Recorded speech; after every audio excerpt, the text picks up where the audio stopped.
사랑하는 교우 여러분, 오늘도 참으로 복된 날입니다. 가을도 깊어가는데 여러분의 우리 삶의 모든 풍성한 열매가 있기를 간절히 소망합니다. 오늘은 요한복음 9장 1절부터 12절 말씀 보겠습니다. 요한복음 9장 1절부터 12절입니다. 예수께서 길을 가실 때에 날 때부터 맹인된 사람을 보신지라. 제자들이 물어 이르되 라삐여, 이 사람이 맹인으로 난 것이 누구의 죄로 인함이니이까? 자기니이까 그의 부모니이까? 예수께서 대답하시되 이 사람이나 그 부모의 죄로 인한 것이 아니라 그에게서 하나님이 하시는 일을 나타내고자 하심이라. 때가 아직 낮음에 나를 보내신 이의 일을 우리가 하여야 하리라. 밤이 오리니 그때는 아무도 일할 수 없느니라. 내가 세상에 있는 동안에는 세상의 빛이로다. 이 말씀을 하시고 땅에 침을 뱉어 진흙을 이겨 그의 눈에 바르시고 이르시되 실로암 못에 가서 씻으라 하시니, 실로암은 번역하면 보냄을 받았다는 뜻이라. 이에 가서 씻고 밝은 눈으로 왔더라. 이웃 사람들과 전에 그가 거린인 것을 보았던 사람들이 이르되 이는 앉아서 구걸하던 자가 아니냐? 어떤 사람은 그 사람이라 하며 어떤 사람은 아니라 그와 비슷하다 하거늘 자기 말은 내가 그러하니. 그들이 묻되 그러면 내 눈이 어떻게 떠졌느냐? 대답하되 예수라 하는 그 사람이 진흙을 이겨 내 눈에 바르고 나더러 실로암에 가서 씻으라 하기에 가서 씻었더니 보게 되었노라. 그들이 이르되 그가 어디 있느냐? 이르되 알지 못하노라 하니라. 아멘. 우리가 세상을 살아가다가 참 많은 문제를 만나게 되는데요. 대부분의 많은 문제는 해답이 있더라고요. 그런데 금방 해답을 찾기 어려운 큰 문제가 뭐냐면 고난이라고 하는 겁니다. 갑자기 찾아온 질병이라든지 또 물질적인 어려움이라든지 또 사랑하는 가족을 잃는 그 상실감이라든지 이런 고난을 만났을 때 이 고난의 해답이 무엇이냐 금방 찾기가 참 어려운 것이 사실입니다. 그리고 그런 고난 속에서 누군가에게 그 사람의 고난의 해답이 이거라고 금방 주려고 하는 것도 위험할 수 있습니다. 오히려 내가 해답이라고 주는 것이 그 사람에게 더 상처가 될 수 있기 때문입니다. 그러나 성경은 모든 문제에 대한 해답이 있습니다. 그래서 우리는 고난을 만났을 때도 어떤 사람들의 말 속에서가 아니라 하나님의 말씀인 성경을 통해서 해답을 얻을 수 있어야 된다 하는 것이 오늘의 말씀입니다. 우리가 잘 알고 있는 것처럼 이 9장은 유명한 말씀인데요. 1절에 보면 예수께서 길을 가실 때에 날 때부터 맹인된 사람을 보신지라 이렇게 나옵니다. 태어날 때부터 눈을 보지 못하는 장애인을 만나게 된 것입니다. 자, 이 사람을 두고 두 입장이 있습니다. 이 두 입장은 고난을 두고 갖는 두 입장이다 이렇게 볼 수가 있어요. 첫 번째 입장은 뭐냐면 2절 보면 제자들이 물어 이르되 라삐여, 이 사람이 맹인으로 난 것이 누구의 죄로 인함이니까? 자기니까 그의 부모니까? 이 2절은 고난을 만났을 때 원인을 아는 데 초점을 두는 사람들입니다. 왜 이 고난을 당하게 되었는가? 내 자신이 고난을 당하면 내가 이런 고난을 당하는 원인이 뭔가? 또 다른 사람이 고난을 당하면 이 사람이 이런 고난을 당하는 이유가 무엇인가? 이렇게 원인에 초점을 두는 것이죠. 물론 원인을 알아야 될 때가 있습니다. 특별히 그 고난의 원인이 제자들이 생각하고 있는 것처럼 죄 때문이다 할 때는 원인을 아는 게 좋아요. 이게 죄 때문이라고 하는 것을 정확히 알 때 회개하게 되고, 회개할 때 치유의 길이 또 열리게 되거든요. 성령님이 우리가 고난을 당할 때 성령님을 바라보면 내 고난이 죄 때문인 경우는 그걸 깨닫게 하는 은혜를 부어주세요. 그때는 회개하며 나아가면 됩니다. 그런데 많은 경우는 원인을 모를 때가 많습니다. 그런데 이 제자들처럼 어떤 사람이 고난을 당하는 것을 보면서 그 사람의 고난의 원인이 죄 때문이 아니냐 이렇게 접근하는 것은 굉장히 위험할 수 있습니다.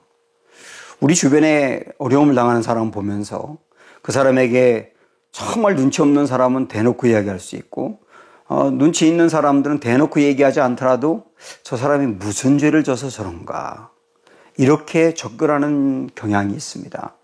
이것은 삼가해야 될 일입니다. 아픈 사람을 툭된 말로 깐대 똑가듯 정말 마음이 아프고 상처를 입게 하는 일이기 때문입니다.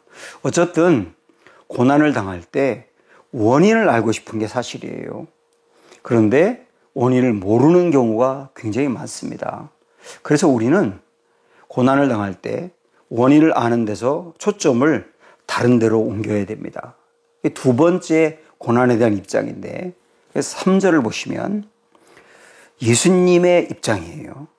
예수께서 대답하시되 이 사람이나 그 부모의 죄로 인한 것이 아니라 그에게서 하나님이 하시는 일을 나타내고자 하심이라. 예수님은 이 사람이 이런 고난을 당한 이유가 뭔지 거기에 초점을 두지 말고 이 고난을 통해서 이룰 목적에 초점을 두라는 거예요. 이 고난은 어떤 목적이 있고, 이 고난 자체가 그냥 끝나는 게 아니라 그것으로 인하여 하나님이 이루실 일이 있다는 것이죠. 이 놀라운 일 아닙니까? 하나님이 하시는 일이 있다라고 하는 것은 이 고난을 통하여 하나님이 영광을 받으신다. 다시 말한다면 우리의 고난마저도 하나님을 영광에 내는 도구가 될 수 있다. 이런 얘기 아닙니까? 나의 아픔마저도 하나님의 영광을 나타낼 수 있구나. 이런 얘기입니다. 이것이 바로 고난에 대한 우리의 목적이라고 말씀을 하신 거예요. 그러면 고난을 통해서 하나님이 하시는 일을 나타낸다 할 때 이 일은 하나님이 하시는 일이기 때문에 반드시 유익한 것이 될 겁니다. 그리고 결국 좋은 것이 될 겁니다. 그리고 나나 남이나 사람을 살리는 일이 될 것입니다. 그러면 이 사람의 고난을 통하여 하나님이 하시는 일은 무엇이냐? 크게 두 가지로 볼 수 있는데요. 먼저 우리 4절부터 7절의 말씀을 읽어보겠습니다. 때가 아직 낮음에 나를 보내신 이의 일을 우리가 하여야 하리라. 밤이 오리니 그때는 아무도 일할 수 없느니라.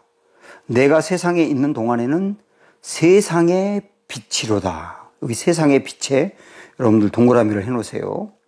이 말씀을 하시고 땅에 침을 뱉어 진흙을 이겨 그의 눈에 바르시고 이르시되 실로암 못에 가서 씻으라 하시니 실로암은 번역하면 보냄을 받았다는 뜻이라. 이에 가서 씻고 밝은 눈으로 왔더라. 이렇게 나옵니다. 그러면 고난을 통해서 하나님이 하시려고 하는 일은 무엇이냐? 첫째는 뭐냐면 고난을 통해서 예수님이 누구신지를 진짜 알게 되고요. 그리고 그 예수님을 안 다음에 예수님을 알리도록 하십니다. 지금 이 사람은 고난을 통해서 예수님을 알게 되는데 예수님이 누구라고 알게 됩니까? 세상의 빛이라고 하는 것을 알게 됩니다.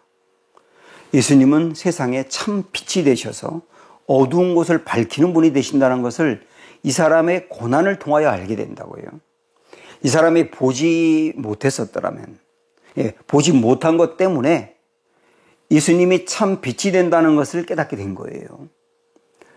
그리고 이 예수님이 누구신지를 알고 난 다음에 예수님이 세상의 빛이라고 하는 것을 깨닫고 사람들에게 예수님이 빛이심을 알리게 되는 겁니다.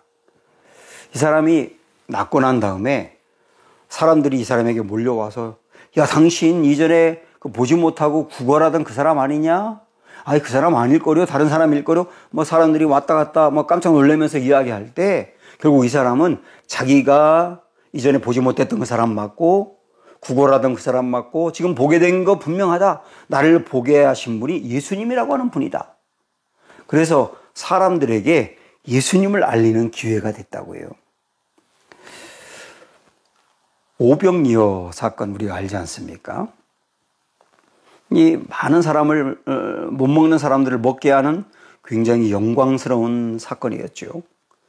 하나님은 오병이어 같은 좋은 일을 통해서 예수님이 누구신지를 드러냈어요. 예수님은 생명의 떡이라는 것을 알려주셨죠.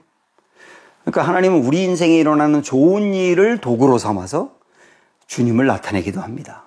그런데 오늘 말씀을 보면 앞을 보지 못하는 그 고난의 상태를 하나님이 예수님을 드러내는 도구로 쓰시기도 합니다.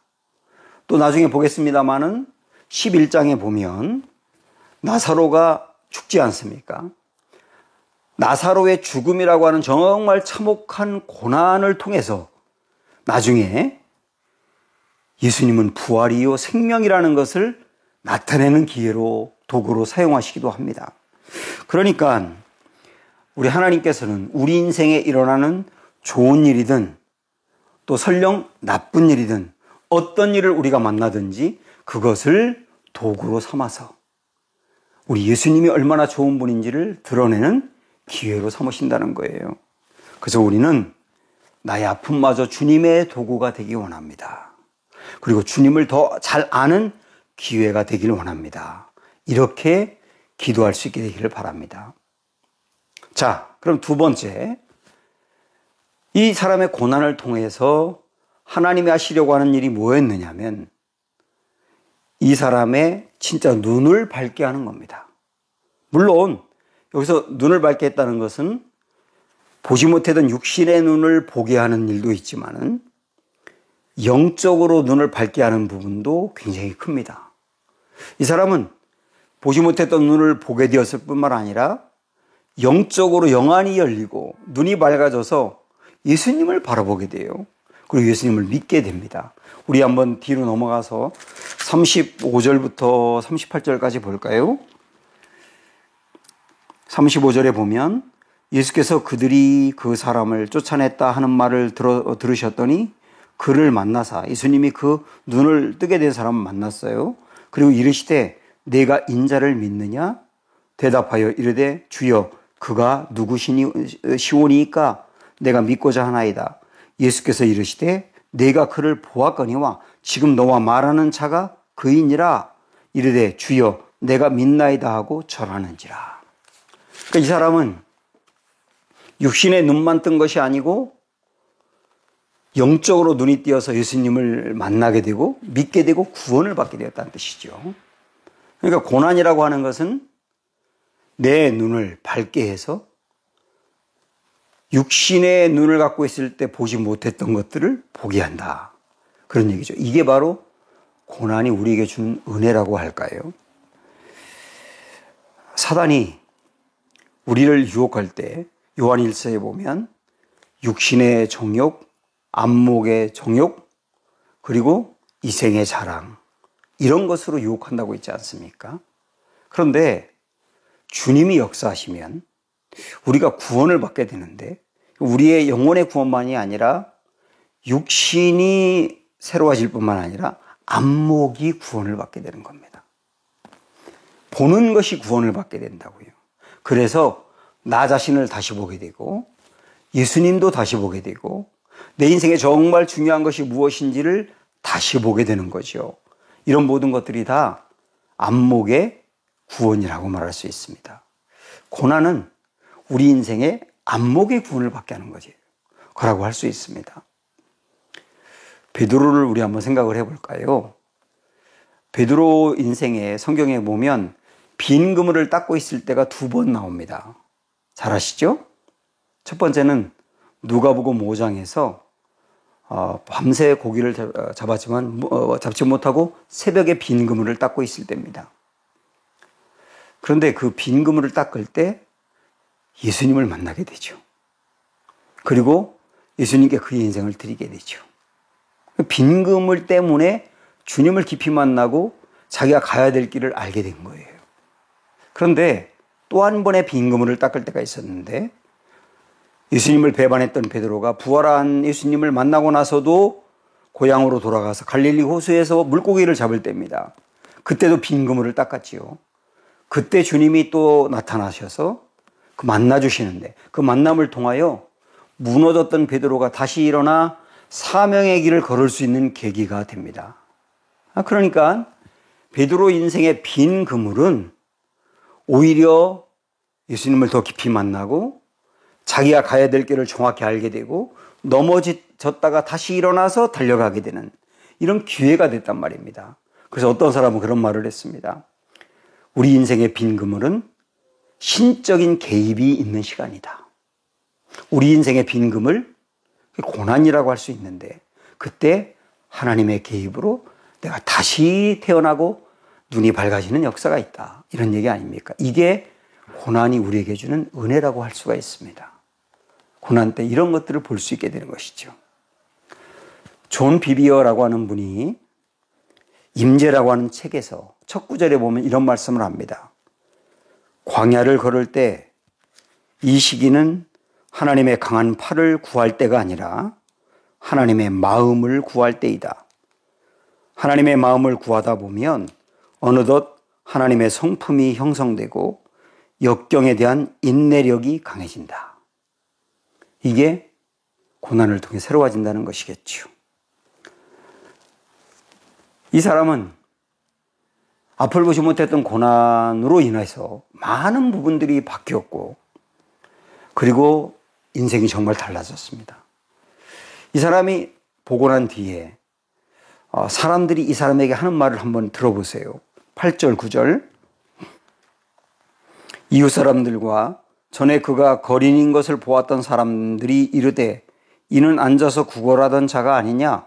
어떤 사람은 그 사람이라 하며 어떤 사람은 아니라 그와 비슷하다 하거늘 자기 말은 내가 그러하니.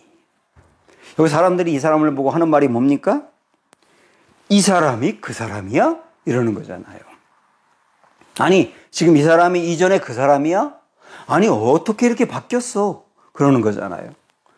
고난을 통하여 예수님을 다시 보게 되고 그리고 영안의 눈이 열리면서 새로운 것을 보게 될 때 사람들이 그 사람을 보고 뭐라고 말하는 겁니까? 야, 이 사람이 그 사람 맞아? 예전에 그 사람이 지금 이 사람이야? 우리 인생이 변하게 된다는 거예요. 사랑하는 여러분, 고난 때문에 특별히 힘들어 하시는 여러분, 오늘 말씀이 우리에게 소망이 되길 바랍니다.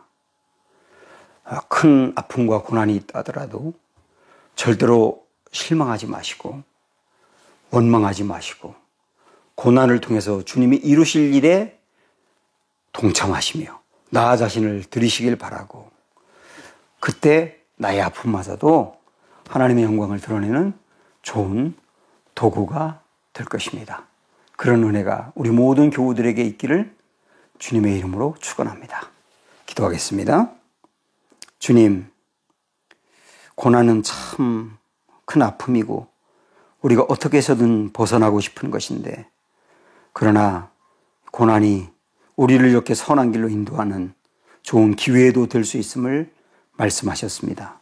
하나님 아버지, 지금 우리가 겪고 있는 아픔마저도 하나님을 나타내는 하나님의 영광을 나타내는 기회가 되게 하여 주시고 도구가 되게 하여 주시옵소서. 하나님, 아픔마저 주님을 나타낼 수 있다고요? 예, 그러면 참을 수 있습니다. 그리고 하나님이 어떻게 아픔을 통하여 큰 역사 이루실지 바라보기 원합니다. 이렇게 마음에 다짐하고 달려가는 우리 모두가 되게 하여 주시옵고 지금 아픔 때문에 힘들고 어려운 이들 지쳐 넘어지지 아니하도록 힘을 더하여 주시기를 원하고 흔들릴 때마다 말씀을 주어 일으켜 세워 주시옵고 궁극적으로 이 아픔이 다 벗어나 큰 은혜를 누리는 좋은 역사가 있도록 인도하여 주시옵소서. 예수님의 이름으로 기도합니다. 아멘. 우리 시간에 다 같이 기도하겠습니다. 오늘도 있는 자리에서 오늘 우리에게 주신 말씀 붙들고 기도하고, 그리고 금요일은 우리 다음 세대가 믿음의 세대가 되고 부흥의 세대가 되기를 위해서 다 같이 기도합니다. 유재호 형제를 비롯한 우리 많은 교우들 중에 육신의 질병으로 고통받고 있고 마음의 병으로 고통받고 있는 환우들을 위해서 간절히 기도해 주시고요. 그리고 코로나19 바이러스 온전히 사멸되기를 위해서 오늘도 합심하여 다 같이 통성으로 기도합니다.